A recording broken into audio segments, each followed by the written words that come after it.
ఇక్కడికి వచ్చినప్పుడు కొన్ని నిర్ణయాలు కూడా తీసుకున్నాను. ఆ నిర్ణయాల్లో మీరు చూస్తే 6 మంది చనిపోయారు. వాళ్ళ కుటుంబాలకి నా ప్రగాఢ సానుభూతి తెలియజేస్తున్నా. అదే సమయంలో 6 కుటుంబాలు కూడా ఎస్ లావణ్య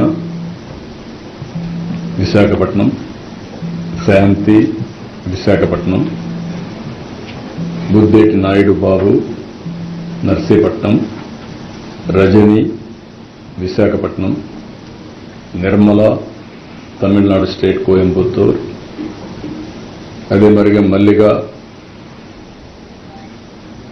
వీళ్ళు మెట్టు సేలం.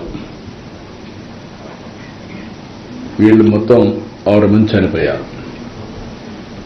వాళ్ళ కుటుంబాలకి నా ప్రగాఢ సానుభూతి తెలియజేసుకుంటూ వాళ్ళ ఆత్మకు శాంతి కలగాలని భగవంతుడిని ప్రార్థిస్తూ ఆ కుటుంబాలకు ఒక్కొక్కరికి 25 లక్షల రూపాయలు ఇమ్మీడియట్గా ఆర్థిక సహాయం టీటీడీ ద్వారా ఇస్తాం.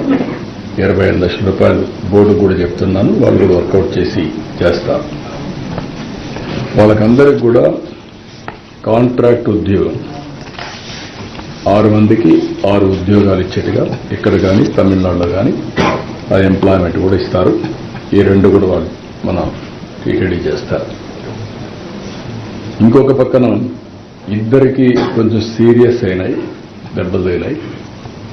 వాళ్ళిద్దరికి ఒక్కొక్కరికి 5 లక్షల చొప్పున ఆర్థిక సహాయం చేసి వాళ్ళ ఆరోగ్యం మెరుగయ్యే వరకు ప్రభుత్వ ఖర్చులతోనే మొత్తం చేస్తాం. వాళ్ళకి 5 లక్షల రూపాయలు ఇస్తాం. మిగిలిన వాళ్ళు దగ్గర మీరు చూస్తే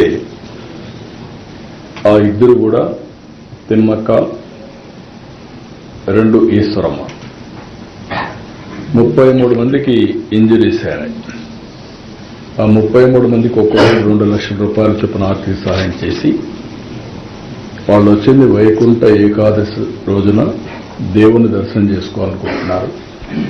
వాళ్ళ సంకల్పం చూస్తే ఈ రోజు కూడా నడవలేని పరిస్థితుల్లో కొంతమంది బాగా దెబ్బలు తగిలి కొంచెం ఇబ్బందుల్లో ఉన్న ఎట్టి పరిస్థితుల్లో రేపు మేము దర్శనం చేసుకోవాలి అనే సంకల్పం ఉంది. వాళ్ళ సంకల్పాన్ని నెరవేర్చడం కోసం ఆ 33 మందిని ఈ 2 దర్శనానికి ఏర్పాటు చేస్తున్నాం. రేపు ప్రత్యేకంగా వాళ్ళకి దర్శనం ఏర్పాటు చేసి